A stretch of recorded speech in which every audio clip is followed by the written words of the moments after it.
शलोम everyone, प्रभु यीशु मसीह के नाम में आप सबको जय मसीह की। Praise the Lord. पूरे संसार में बहुत सारी हजारों ही भाषाएं हैं। हर एक भाषा का एक अपना ही एक टेस्ट है, अपना ही एक स्वाद है। पर मैं आज आपके साथ फिर से इब्रानी भाषा की बात करने जा रहा हूं। जो इब्रानी भाषा के बारे में मैंने पिछली वीडियोस में मैंने बनाई है और मैंने आपको बताया कि ये जो लैंग्वेज है इब्रानी भाषा, it's a god's chosen language, Jehovah की चुनी हुई भाषा, और यहोवा ने यही भाषा में अपने लोगों से बातचीत करी। इस लैंग्वेज को हमें क्यों सीखना है, और मैं आपको बता रहा था, ये लैंग्वेज जो है it's a divine language appointed by God. ये परमेश्वर के द्वारा, यहोवा के द्वारा ये लैंग्वेज को अपॉइंट किया गया है और इट्स ए गॉड्स लैंग्वेज। ये यहोवा की ही लैंग्वेज है। इस भाषा के ऊपर जो है वो यहोवा का जो डिजाइन है, यहोवा ने इसको डिजाइन किया है इस भाषा में। जैसे मान लीजिए कि आप कोई चीज आप तैयार करते हैं, चाहे आप कपड़ा तैयार करते हैं, चाहे कोई भी चीज आप तैयार करते हैं, उसके ऊपर जो डिजाइनर होता है, आप डिजाइन निकालते हैं अपने मतलब के द्वारा, अपने डिजाइन जो है वो निकालते हैं। वैसे ही यहोवा के द्वारा बनाई गई ये लैंग्वेज और ये भाषा, इसके ऊपर जो डिजाइन जो किया गया है, इसके ऊपर जो कारागरी जो की गई है, वो यहोवा की ही की गई है। तो इस लैंग्वेज में, इस भाषा में बहुत ही मसा है, अनॉइंटिंग है इस भाषा में। और एक और बात मैं बताना चाहता हूं कि जो जितने भी ये अल्फाबेट्स हैं, 22 अल्फाबेट्स हैं, 22 अक्षर हैं, और इन 22 अक्षरों में जो सबसे पहले जो है वो अल्फाबेट है वो है एलफ।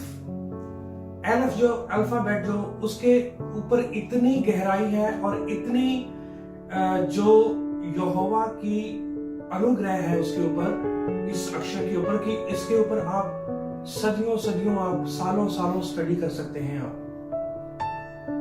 ये पहला अक्षर है जो एलफ। और हमें ये क्यों सीखना जरूरी है? क्योंकि हर एक अल्फाबेट, हर एक हिब्रू के जितने भी अक्षर हैं, 22 अक्षर जितने भी हैं,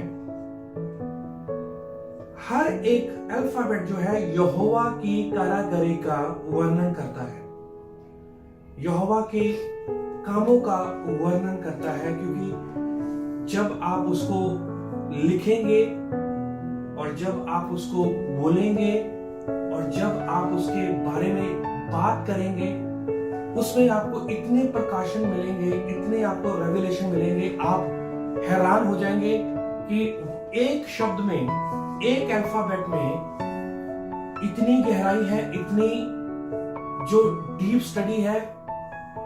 और जब हम उसको सीखेंगे तो वाकई में हम आशीष और बरकत भी पाएंगे, स्पिरिचुअली और फिजिकली दोनों तरफ से हम आशीष और बरकत पाएंगे। हमारे पास बहुत सारे रेफरेंसेस भी हैं बाइबल में, जैसे कि एक ही भाषा थी, एक ही बोली थी, वही बोली जाती थी और वही पूरे संसार में पहले लोग जो थे वो बोलते थे।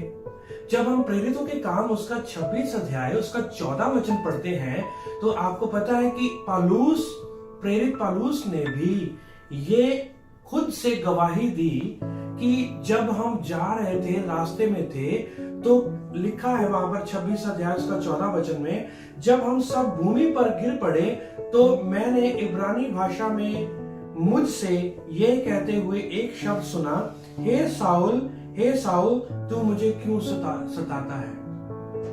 हे साउल तू मुझे क्यों सताता है? ये कौन सी लैंग्वेज में यीशु मसीह ने साउल से बात करी? इब्रानी भाषा में। तो इस भाषा का कभी भी मेरे प्रियो, कभी भी मजाक मत उड़ाएं, कभी भी इसका ठट्ठा ना उड़ाएं, क्योंकि ये भाषा जो है वो यहोवा के मुंह से निकली हुई भाषा है। इसका जो पहला जो शब्द जो है और आखिरी शब्द जो है, एलफ और ताव जो है, वो बहुत ही एक उसमें रहस्य है, बहुत ही उसमें एक बहुत ही गहरी एक स्टडी है, उसके ऊपर हम बहुत कुछ सीख सकते हैं। हर एक अल्फाबेट की, हर एक अक्षर की अपनी एक पिक्टोग्राफ है, अपनी एक तस्वीर है। जैसे आप देख रहे हैं मेरे पीछे स्क्रीन के ऊपर, एलफ जो है, ये जो एलफ जो पहला अक्षर है, इसकी जो पिक्टोग्राफ है वो है बैल का सिर। ठीक है, ये पहला जो इसकी जो पिक्टोग्राफ है, इसका जो तस्वीर है वो है बैल का सिर। बैल का सिर ये दर्शाता है कि हेड ऑफ द फैमिली। बैल का सिर ये दर्शाता है कि अथॉरिटी। बैल का सिर ये दर्शाता है कि सबसे बड़ा और सामर्थ्य। इसमें बहुत सारे इसमें रेवलेशन हम पा सकते हैं, बहुत सारी हम स्टडी हम कर सकते हैं। ये एलफ जो है ये अपने आप में ये यहोवा के कामों का वर्णन करता है। इसके बारे में मैं आपको आगे बहुत कुछ मैं आपको बताऊंगा कि ये सिर्फ एलफ, ये इसमें बहुत सारे और भी शब्द हैं। एलफ के अंदर ही बहुत सारे शब्द हैं जिससे हम बहुत कुछ सीख सकते हैं, जिससे आप हैरान हो जाएंगे कि एक एलफ में हम कितना कुछ सीख रहे हैं और एक एलफ में और भी बहुत सारे शब्द हैं, पर वो मैं आपको बाद में बताऊंगा। पर आइए हम एलफ में चलेंगे।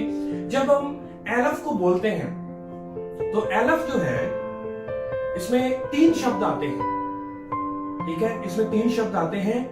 जैसे हम कोई भी हिंदी का शब्द बोलते हैं तो जैसे हम बोलते हैं जीवन, तो हम कहते हैं कि ज वा शब्द आता है और ना शब्द आता है, राइट। और ऐसे ही एलफ जो है आ ला फा, ये एलफ जो है 3 शब्दों से ये आया है। एलफ तो अपने आप में एक अल्फाबेट है, ये तो अक्षर है ही, पर जब हम इसको तोड़ेंगे, जब हम इसको ब्रेक करेंगे तो आ ला फा आएगा।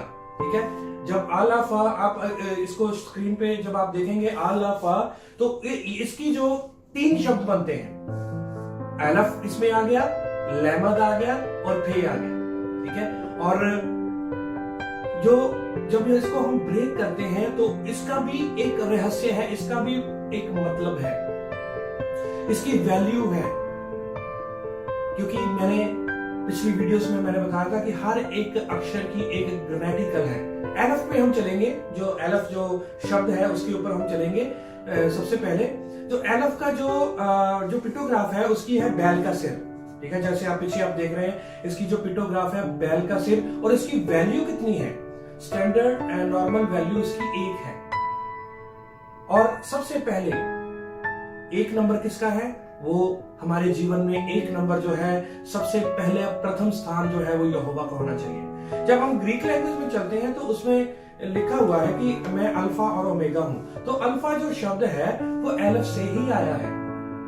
ठीक है, ये प्रथम है और ये अथॉरिटी है, ये सामर्थ है और ये हेड ऑफ द फैमिली है। तो हमने इस एलफ को हमने कोई नॉर्मल तरीके से नहीं लेना, इसमें आप बहुत कुछ आगे जो है वो आप सीखेंगे। और आपने इसमें देखा है कि एलफ की जो तस्वीर है वो बैल का सिर है, यानी कि अथॉरिटी।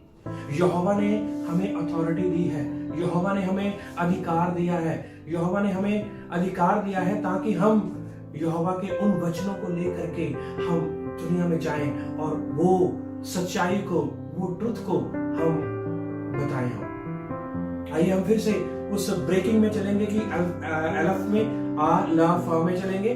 उसके बारे में आपको मैं बताना चाहता हूं कि आ ला फा जो है, यदि हम इसको उल्टा हम जाएंगे तो इसका जो है पे ला और एलफ, लेमन, पे लेमन और एलफ आता है। और जब हम इसको उल्टा पढ़ेंगे तो इसको कहते हैं कि फले, फला। फला का मतलब होता है अद्भुत। तो प्रभु यीशु मसीह जो है वो हमारे यहोवा, वो हमारे अद्भुत है और वो सामर्थी है। तो इतना इस एक अक्षर में, एक अल्फाबेट में, एलफ में ही इतना कुछ है कि हम बहुत कुछ सीख सकते हैं, बहुत कुछ हम इसमें से पा सकते हैं, बहुत कुछ आगे हम लोगों को दे सकते हैं। तो ये लैंग्वेज हमें क्यों सीखनी चाहिए? क्योंकि ये आपको यहोवा के वचन की गहराइयों में लेके जाएगी। ये लैंग्वेज जो है, ये भाषा आपको एक जो रूट्स में लेके जाएगी, आपको जड़ में लेके जाएगी, कॉन्टेक्स्ट में लेके जाएगी। कई जो प्रचारक जो है वो कॉन्टेक्स्ट को लेकर, टेक्स्ट को लेकर वो प्रचार करते हैं। तो वो आपको टेक्स्ट जो है वो जब आप पढ़ लेते हैं, फिर आप उसके कॉन्टेक्स्ट में जाते हैं, उसकी जो जड़ में जाते हैं। तो उसकी जड़ में जब आप जाना चाहते हैं, you have to learn this divine language, आपको इस डिवाइन यहोवा की भाषा को सीखना होगा, क्योंकि इसमें यहोवा के कार्य हैं, इसमें यहोवा के कार्य हैं। और हर एक पिक्टोग्राफ का, हर एक जो अल्फाबेट का एक पिक्टोग्राफ है, जो मैं आगे आने वाली वीडियोस में आपको मैं बताऊंगा। और इस वीडियो के साथ यहोवा आपको बहुत सारी आशीष और बरकत दे। और प्रेज द लॉर्ड। शलोम।